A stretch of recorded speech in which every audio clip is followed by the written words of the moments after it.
Hi everybody, this is State Representative Stephen Harding, representing the 107th District, Brookfield, Bethel, and Danbury. I'm up here on a brand new day, a very long night last night. We ended sometime around 3 o'clock, so I was able to get some sleep and come back up here today and continue working for everyone back home. A couple things, just a little recap of everything that happened yesterday.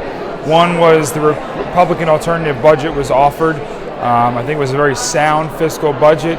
It restored a lot of funding to the hospitals, which is imperative for our district. It restored a lot of funding for municipal aid. And in addition to that, it restored a lot of the ECS funding, which was proposed to be cut by the governor, specifically to Brookfield and Bethel, where we would have lost upwards of a combined $500,000 in cuts. The Republican alternative budget restored those cuts, which is very important to me and many people throughout Brookfield, Bethel, and Danbury.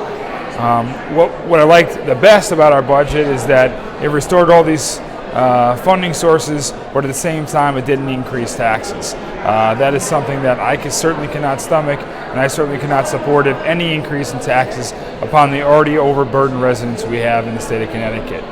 Another thing that we discussed yesterday, and I was happy to co-sponsor and vote in favor of on the House floor, was a bill which would increase the access to Narcan. Narcan is a drug which basically counteracts the effects of an overdose and can save many, many lives. I was a strong supporter of this bill. I think it would do a very good job of counteracting the many deaths we unfortunately continue to have in the substance abuse community. I wear a blue wristband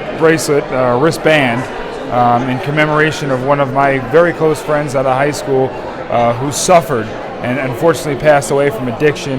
It's something that's very important to me and something that's very important throughout the entire Brookfield, Bethel, and Danbury community, and I'm proud to support it.